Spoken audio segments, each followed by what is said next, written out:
शिंदेंच्या शिवसेनेत जाण्यामागे देवरांचा हा एक खरा प्लॅन नेमकं झालं काय जाणून घेऊया या व्हिडिओमध्ये। माझ्या कुटुंबाचं काँग्रेससोबत असलेलं 35 वर्षांचं नातं संपवत आहे असे सांगत माजी खासदार मिलिंद देवरांनी काँग्रेस सोडली आणि एकनाथ शिंदे यांच्या शिवसेनेत राहून देवरा इथून पुढील राजकारण करणार आहेत।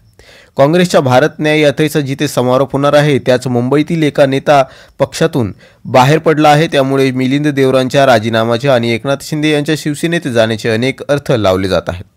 देवरांच्या या निर्णयामागे वेगळा प्लॅन असल्याचे सांगितले जात आहे। देवरा काँग्रेसमधून शिवसेनेत येण्याचं कारणच समजून घेऊया। राहुल गांधी यांच्या कोर टीमचा भाग राहिलेल्या नेत्यांपैकी एक असलेले मिलिंद देवरा काँग्रेसमधून बाहेर पडले आहेत।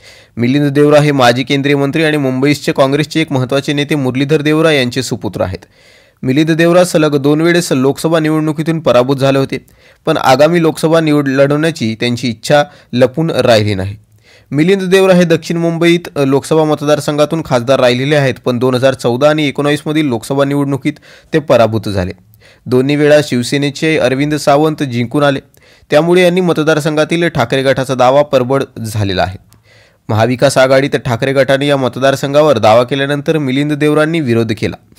जागा वाटप आधी ठाकरे गटाने अशा पद्धतीने करू नये असे सांगत देवरा यांनी मतदारसंघावर आपला दावा अप्रत्यक्षपणे केला होता, पण हा दावा मतदारसंघ ठाकरे गटानेच जाण्याची कल्पना आल्यानंतर देवरांनी पुढे राजकीय निर्णय घेतला। महत्त्वाचं म्हणजे भाजपला महाराष्ट्रात जास्तीत जास्त जागा लढवायच्या आहेत। भाजप लोकसभेला 30 जागांवर उमेदवार देण्याची असल्याची शक्यता म्हटली जात आहे। त्यामुळे मिलिंद देवरांना लोकसभेचं तिकीट मिळेल याबद्दल आता साशंकता आहे, पण याच वर्षी राज्यसभेच्या काही जागा रिक्त होत आहेत। यात शिंदेंच्या शिवसेनेला एक खासदार राज्यसभेत पाठवता येणार आहे। मिलिंद देवरा हे लोकसभेऐवजी राज्यसभेत जातील असेच दावा केला जात आहे, कारण लोकसभा निवडणुकीत पराभूत झाल्यानंतर देवरा यांनी काँग्रेसमध्ये असतानाच राज्यसभेसाठी प्रयत्न केले होते। महाराष्ट्रातील राज्यसभेची जागा रिक्त झाल्यानंतर त्यांनी प्रयत्न केले होते, पण काँग्रेसने आधी कुमार केतकर आणि नंतर इम्रान प्रतापगडी यांना पाठवलं होतं।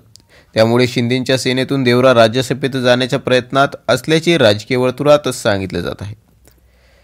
कोण आहेत मिलिंद देवरा? मिलिंद देवरा हे काँग्रेसचे ज्येष्ठ नेते मुरलीधर देवरा यांचे सुपुत्र आहेत। मिलिंद देवरा यांनी मुंबईतूनच राजकारणाची सुरुवात केली। दक्षिण मुंबई या लोकसभा मतदारसंघात मुरली देवरांचा दबदबा होता। 1984, 96, 98 मध्ये मुरली देवरा या मतदारसंघातून विजय झाले होते।